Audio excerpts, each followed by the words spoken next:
collective ko as of now, kay situation niya. Okay. I think hindi mo masabi ang totoong nararamdaman mo at wala kang ginagawa. Kasi nga, ayaw mo sabihin nararamdaman mo.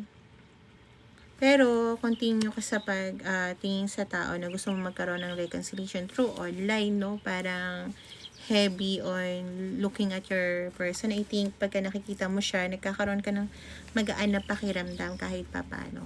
Tingnan natin kung anong dapat mong gawin sa sitwasyon mo, no? Dahil hindi din nakakatulong kung anong nararamdaman ng person mo towards you. Dahil minsan, nagiging fixated tayo. Pag sinabi kong mahal ka ng person mo, ang gagawin mo na lang ay maghintay rin. Pero ang sinasabi ng gates mo ay parang dapat may gawin kang bagay. So, tingnan natin kung ano nga dapat mong gawin sa sitwasyon na to para, alam mo yun, matapos yung stagnation na to.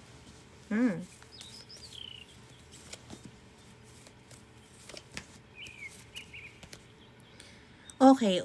Sobrang marami kang pasanin sa buhay sa ngayon. At yun yung kailangan mong bitawan.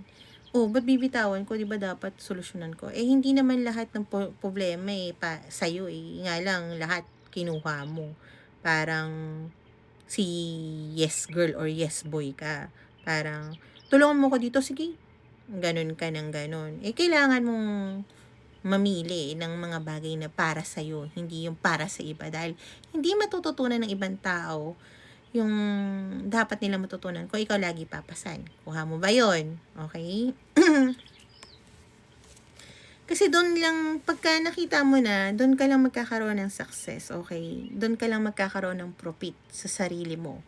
Kasi kung akala mo magkakaroon ka ng profit sa pagiging codependency sa iba dahil ang tingin mo pag tinulungan mo sila, tutulungan ka din, hindi. Pero, pag tinulungan mo ang sarili mo, doon ka lang magkakaroon ng maayos na security at stability sa buhay mo. Okay? Kasi yung hard work mo, dapat para sa'yo lang yan, hindi para sa iba. Okay? I mean, pwede tayong tumulong, pero dapat unahin mo ang sarili mo. So, kailangan mong i-heal yung inner child mo. Lalo na mga taong may past influence sa'yo. Kasi I think ito yung reason kung bakit.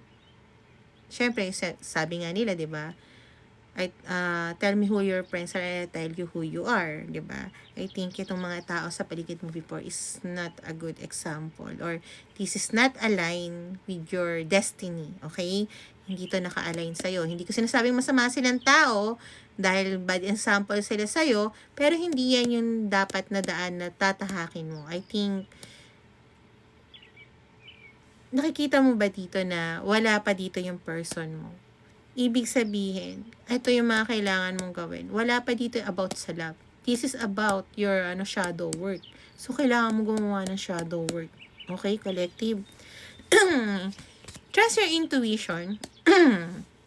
Trust your intuition. Ibig sabihin, when it feels right, huwag ka mag-overthink.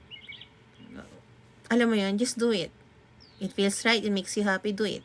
Okay?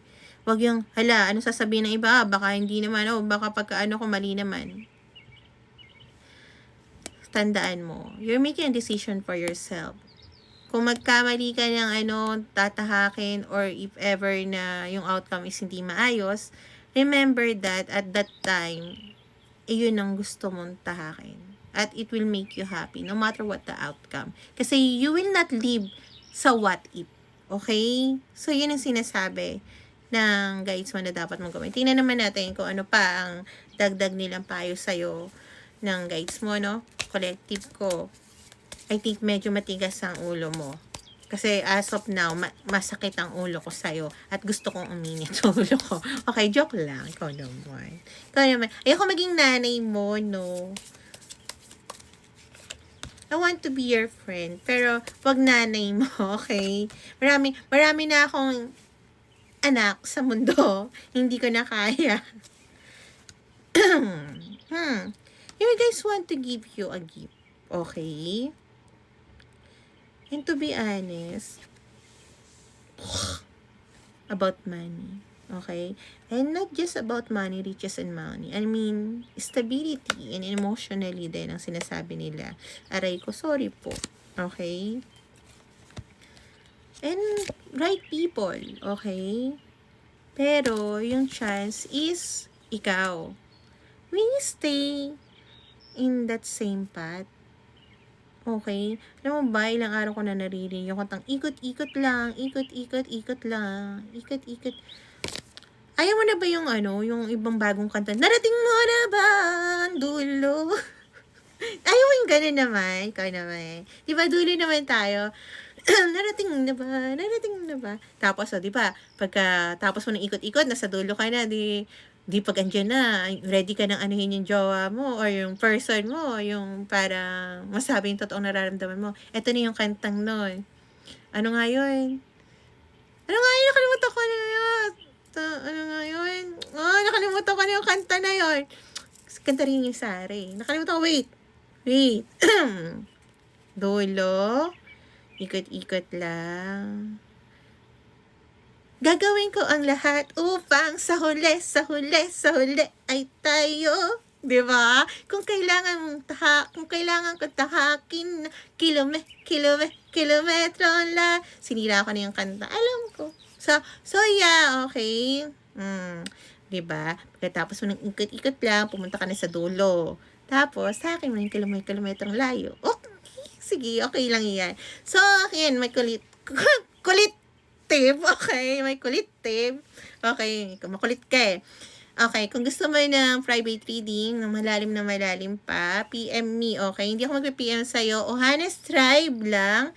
Wala, yung username ng social media ko to YT, Insta, FB, and to my TikTok, okay? So, pagka, naman, gusto mo ng follow me lang, again, wag niyo naman akong buburautin sa sa PM na pre-reading kasi guys, respetuhin niyo naman yung career ko, okay? Katulad ng pagrespeto ng career niyo ng ibang tao, okay? This is my career.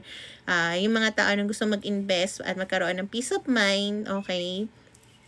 PM me, okay? Sa mga tao naman na nirerespeto ko na walang extra income, okay lang naman din yan. Follow me, okay?